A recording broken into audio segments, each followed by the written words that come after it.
It started off really small, right? Like 7 grams a day. It gradually got bigger to like a kilo. I didn't actually sell anything. I never transacted any money for cannabis. 18 police officers came and kicked off the door. Pratik was responsible for me ending up in prison. My actions stopped him being a doctor. This is his like childhood dreams, like gone. How do you feel about seeing him today then?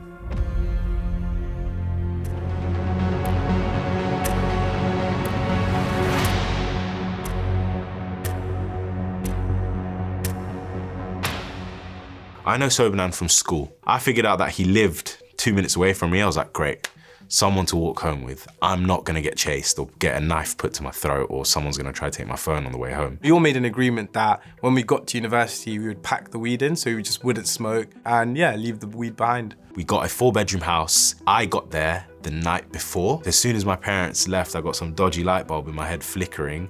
Forget about this agreement, I wanna smoke a joint. That's how the habit managed to continue. As soon as my student finance came in, it was gone. So I just thought, sell a bit of weed, it's normal. Like growing up around people committing crime, drugs, violence, it's not abnormal to think, oh, let me sell some weed. His reputation was the guy who could get you weed, basically. People come to me and say, what do you think about this? And I think because I smoked weed, I was way more likely to just be like, oh, it's just weed, like who cares? It started off really small, right? Like 7 grams a day. And then it gradually got bigger to like a quarter of a kilo. That was when I started to just talk to him about it and then kind of led to me giving him advice. Things like never be outside by yourself. When you're paying the dealer back, recount the money in front of him. As time went on, it went up to a couple of kilos. 1 kilo is like 4 grand to 6 grand. That's the wholesale price that I'm getting. It just came to fruition by itself. I could be an accountant with a drug line. I was living 2 lives. I had chosen to smoke with other medical students. I was like, oh, okay, maybe university is just different to every other area of life where like people are allowed to do these things, and because it's for 3 years and you know, you got to be relatively privileged, I think, to be at university anyway, you get away with it. And then it took a turn for the worse. Pratik had heard maybe a few days earlier that someone he had sold weed to had been held at knife point and threatened. Where are you getting all of this stuff from? They pointed at my house. So now these group of people had an inkling, okay, that there's drugs and money in this house. About 30 of them were outside the door. I got a brick thrown through my window. It felt like a movie. Everyone in the house obviously knew there was weed there and people didn't know what to do. And my first, I guess, instinct was to call the police. Once the house had become known to other dealers in the area, the police started to do victim support checks. They come in, they do their welfare checks.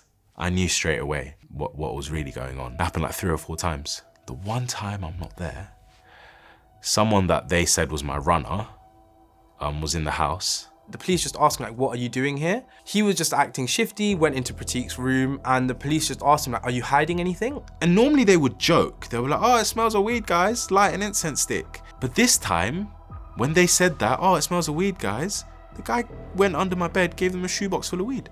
Now I'm obviously getting a call saying, oh, you know there's police at your door, blah, blah, blah, blah, blah. This is my life now, right? And everyone's like, bro, just run, just go. I felt bad. I brought that to the house. I went there, they arrested me. At that point, I don't think I felt worried, if I'm gonna be entirely honest. Like, I only thought drug dealing was possession with intent to supply. The only time I started to feel worried was when the police officer turned around to me and he said, we're gonna be coming back for all of you for conspiracy. The police's whole narrative was that a conspiracy is when 2 people are talking about a crime. Even if one person isn't committing the crime, he physically never sold a drug, just because he was aware and he was giving me advice that he's implicated. In that month, it was like a pause moment, scale things down.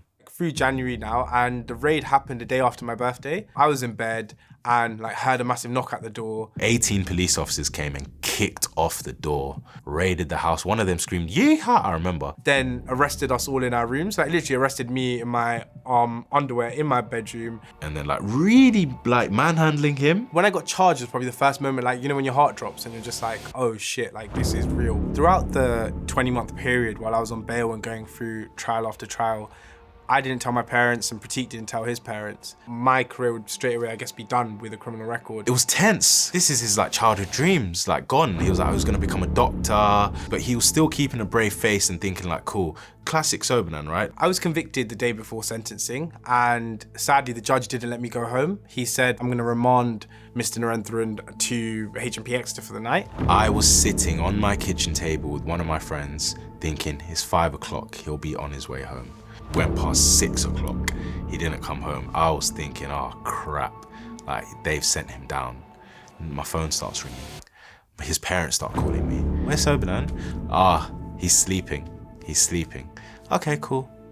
Where's Sobanan? He's sleeping, he's sleeping. This is going on for hours now. His dad's like, I've seen the newspaper article. Like, we're coming tomorrow, what's going on? I didn't really have much to say. I was thinking, you've seen the newspaper article, like what more am I gonna say? I didn't see Sobanan until court started. And he was like handcuffed and there was like a glass pane. And then they put me in the little box with him. And he just mouthed at me, he's like, are you okay? I was like, me? I was like, are you okay? Like, you spent a night in prison. I felt very sorry for him because he had to deal with telling my parents and telling his parents and then them driving down. Whereas I guess I was lucky in some ways, lucky to be in prison and coming into court. I don't know which was harder. The judge then read out our sentencing. Everything was surreal. It's like, oh, this is actually happening.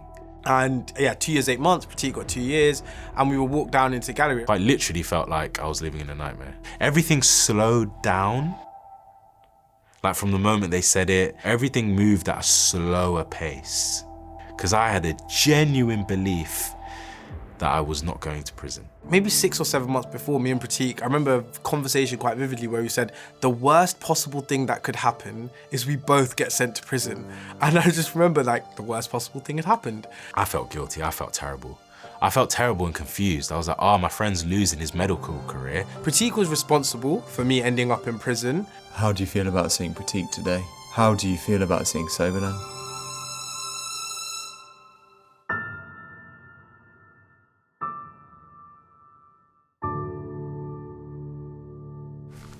Yeah. I was thinking to do that as well. Yeah.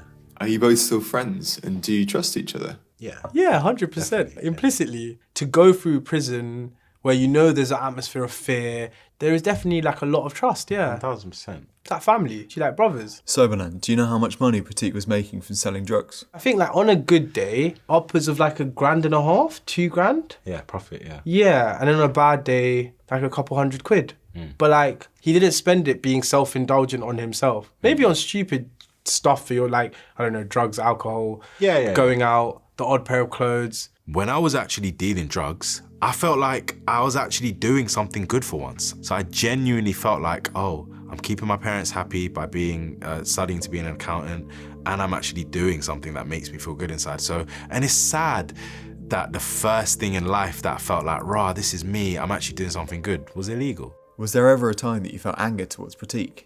When he wasn't taking trial seriously, then I got angry because I felt like the second trial we were super prepared, the one that was a hung jury. The third trial we weren't that prepared. And I also think after the hung jury, I got complacent because I was like, there's no way in hell that the CPS are going to do a third trial. And I was like, cool, if you're relaxed about it, and for you it was a higher stake than it was for me, yeah, I was like, I can be relaxed then. Do you regret what you did? Regrets to my mother, to Sobanan for losing his place, and to myself for the time that I lost. I didn't feel any regret until actually being in prison. At that point was where I think I realized that if I hadn't smoked weed and if I hadn't done this, then my life would have turned out very differently. I was still the person that I know could have been like, the person who could have said, that's wrong, stop, and Pratik would have listened. The hardest thing out of all of this, outside of disappointing my parents and causing them pain, was that the one friend who helped me out throughout my life, helped me get into university, my actions stopped him being a doctor, and he was made for it. Have you ever asked Sobanan to forgive you? Yes, we've discussed forgiveness. I feel like we've discussed forgiveness, but I don't know, I'm a big believer in like unconditional relationships. It's more about how we carry ourselves in the moment that defines us more so than forgiving for some past thing that we didn't really know was a wrong thing at the time. Growing up and being through some of the things that I guess me and Pratik have been through together, there's almost this unspoken loyalty that exists. I know Pratik's intention was never to get all of us into trouble, right? His intention was to do what he was doing, like he had seen other people in Plymouth do, other people in London do, and at this moment it was unlucky enough for him to get caught. I think he would have felt guilty just because I know Pratik and I know how he is, and I know in his heart he always cares about other people, often like puts them before himself. In my head, there was no reason for him to ever feel that guilt. And I guess, yeah, if we did stop smoking weed and I didn't start selling drugs and then it didn't get massive, maybe you wouldn't have gone to prison. And that obviously do feel really bad about that because you worked so hard to be a doctor. Although it's been difficult, it's made us who we are, and thus better men than we were 10 years ago. That's why it's not all doom and gloom. Yeah. I think prison for me was like, it's an educational experience I'm very grateful for, because prison destroyed all of those expectations that anyone had of me, and it almost like broke the shackles, if that makes sense. Although it was a bad experience, objectively, it's probably, yeah, the worst thing that's happened.